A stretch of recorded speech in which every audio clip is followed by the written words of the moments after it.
बिहार निवडणुकीत एनडीएला मिळालेल्या ऐतिहासिक बहुमतावर राज्याचे महसूल मंत्री चंद्रशेखर बावनकुळेंनी आनंद व्यक्त करत जनतेचे आभार मानले।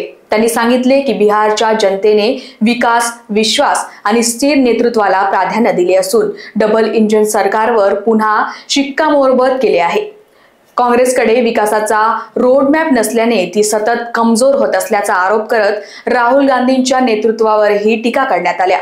विरोधकांनी मतदान यादी आणि ईव्हीएमवर दोष टाकत मुद्द्यांपासून पळ काढल्याचे त्यांनी म्हणाले। एनडीएची ताकद देशभर वाढत असून 2047 पर्यंत केंद्र आणि राज्यातही गठबंधन मजबूत राहील असा विश्वास देखील त्यांनी यावेळी केला। बिहारच्या जनतेचे मी आभार मानतो। माननीय पंतप्रधान नरेंद्र मोदीजी आणि नितीश कुमारजी यांनी केलेल्या विकसित बिहारच्या संकल्पावर जनतेने शिक्कामोर्तब केला आहे। बिहारच्या जनतेने विकासाला मत दिली आहे, बिहारच्या जनतेने विश्वासाला मत दिली आहे, बिहारच्या जनतेने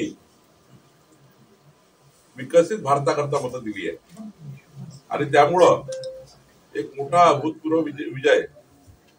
उद्या जर आपण पर्सेंटेज ऑफ वोट्स काढले तर बिहारच्या इतिहासामध्ये कधी एवढं बहुमत एनडीएला मिळालं नाही, तेवढं मोठं बहुमत या ठिकाणी मोदीजी आणि नितीश कुमारजींना मिळताना दिसत आहे।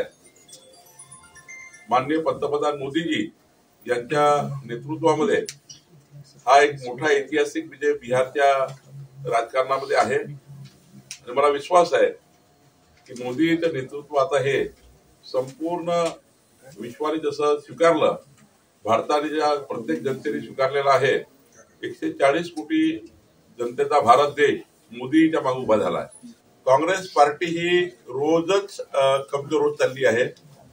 काँग्रेस पार्टीचं नेतृत्व राहुल गांधी हे आता हतबल झाले आहेत किंवा त्यांच्या नेतृत्वाला देशाच्या जनतेची मान्यता नाही।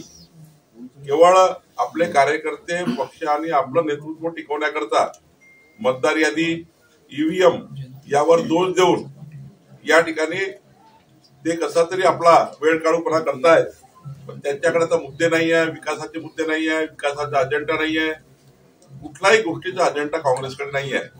जात धर्म पंथाचं राजकारण करणे, समाजामध्ये तेढ निर्माण करणे, धर्मामध्ये वाद लावणे हेच काँग्रेसचं राजकारण आहे आणि त्यामुळे काँग्रेसच्या डुबत्या जहाजावर कोणी बसायला तयार नाही।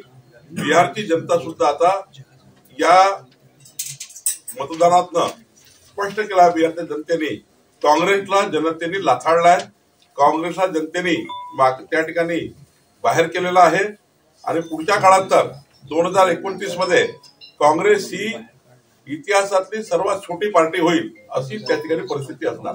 यापूर्वीच सांगितलं आहे की बिहारची जनता विकासाच्या बाजूने आहे। डबल इंजिन सरकार, मोदीचं सरकार, नितीश कुमारचं सरकार, डबल इंजिन सरकारच देशाचा फायदा करून बिहारचा विकास करू शकतं।